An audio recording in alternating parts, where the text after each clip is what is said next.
Coach Jambon here. It's just me today. Jack's away sunning himself, so I'm going to give you a bit of a run on our deload week and then some sneak peeks on what's to come in the following week where our new phase launches. So for our week, this is a way of kind of deloading everybody again. This has come around every fifth week, so we've done 4 weeks of hard work. The last time we ran in a deload week, it was a great opportunity to kind of bed into some of your members that are maybe a bit more hardy and are kind of always training on top of training and then not seeing those improvements. From my perspective at Blitz, it was fairly well received because we delivered it as an entire gym. So sometimes you do get some kickback from small cohorts of members, but it's your opportunity to try and get all your coaches bought in and rolling through.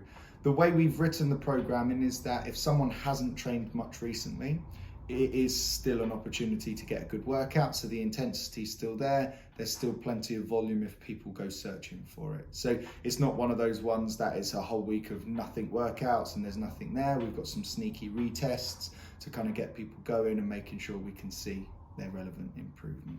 So if I just run through the week as a fairly basic overview, we've got some power snatches going every 30 seconds to begin with a max high jump. So a great way to prime the system and kind of get ourselves moving. We haven't really done many max high jumps, get our members really focusing on that power position, give them a bit of a target to reach towards as well. So if you've got some wall ball lines or some targets to see how they get on. And then after that, we've got a partner workout on a Monday. Great opportunity, summer holidays are here, mix it up a little in the week, get some variance going. It's a you go, I go workout. So if it is something that you don't have an even number, you can get a group of 3 and they can mirror, or if you've only got one person in there, you can get them to rest 2 minutes between each round, because we're looking at roughly 2 minutes on, 2 minutes off. Now, moving forward, we're going to go into reintroducing some squatting. Okay, so we know we've had some feedback in terms of some gyms want their members back squatting, and when is it coming back? Well, now it's coming back. So we put a sneaky front squat workout in the week before, which caught out a few people and surprised a few people in terms of how their leg strength has improved without squatting.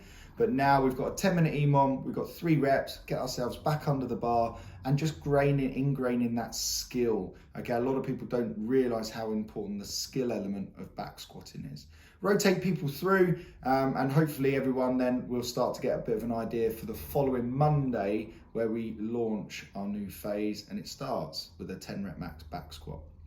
After that, nowhere to hide on this, devil's presses and burpees over the dumbbell, 7 minutes. Prioritize the squatting and getting people through earlier in the session. And then when you get onto this, again, if you've got members that are a bit beat up, tell them to go maybe a couple of lighter dumbbells or an easier pace, and we're just moving through.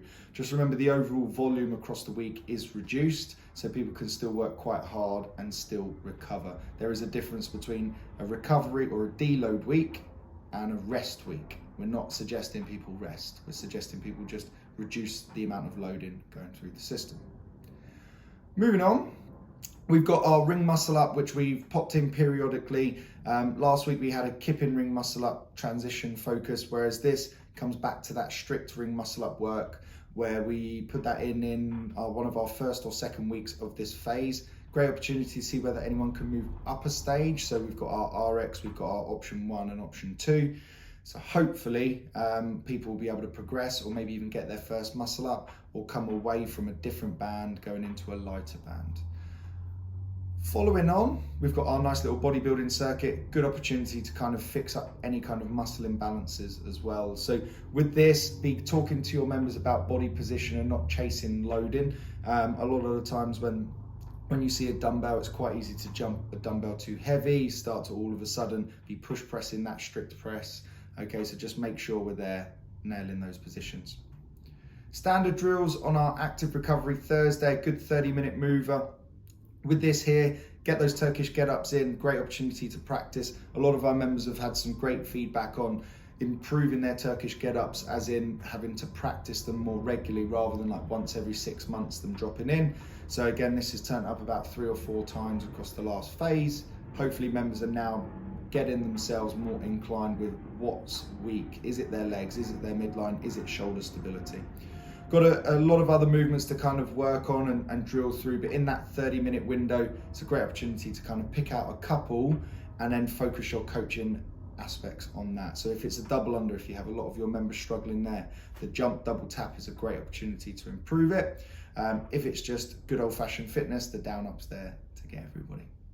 So moving on to Friday, we've got a big retest. So back rack lunge, either a reverse lunge or walking lunge, to whatever you delivered into your class, taking this from the rack. We've dropped the number of reps from that 12 or that 16, sorry, should I say, down to a 10 rep max. So with this, there should be more load on the system. We're not looking at crashing that knee into the ground.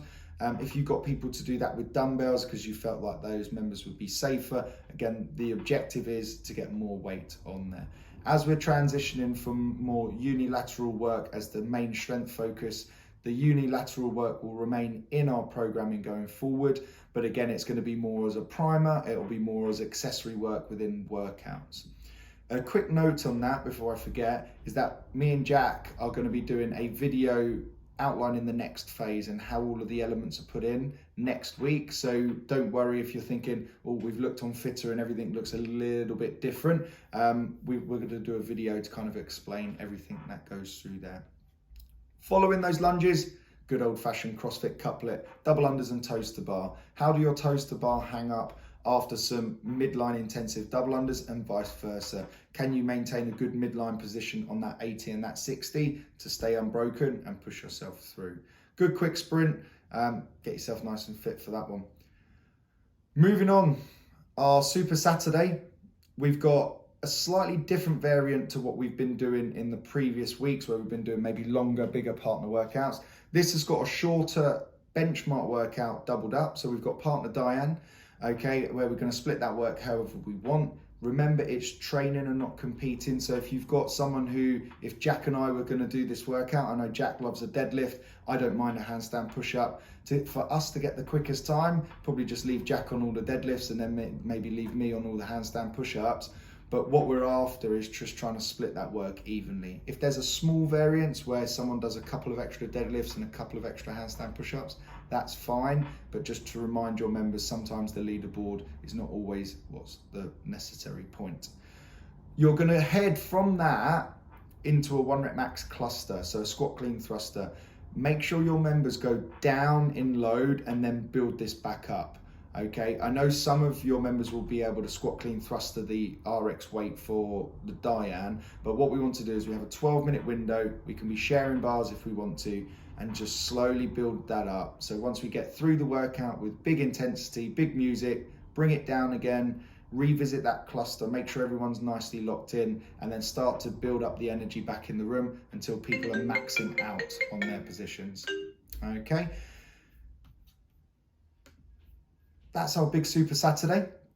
Going from there, we're into our Sunday standard mover. So we've got some Bulgarian split squats and strict pull-ups as our little alternating 230 window.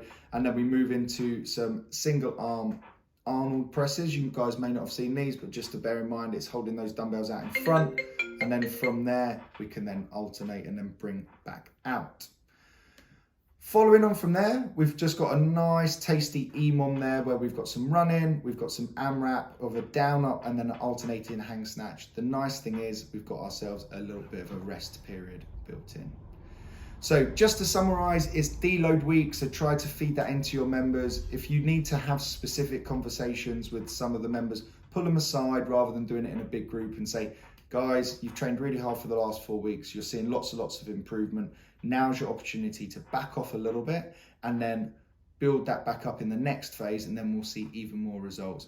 Again, if you have some members that like to ask questions, mention super compensation. Mention the fact that we lump on some stress, and then once we start to recover just a little bit, we then start to compensate and we go above where our original baseline is.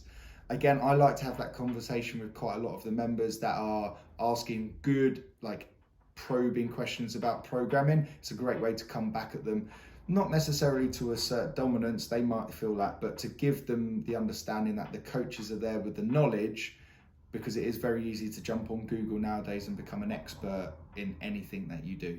So Good luck, have a great week. Like I've already mentioned, Jack and I will be hitting a video about the new phase, and that new phase looks epic.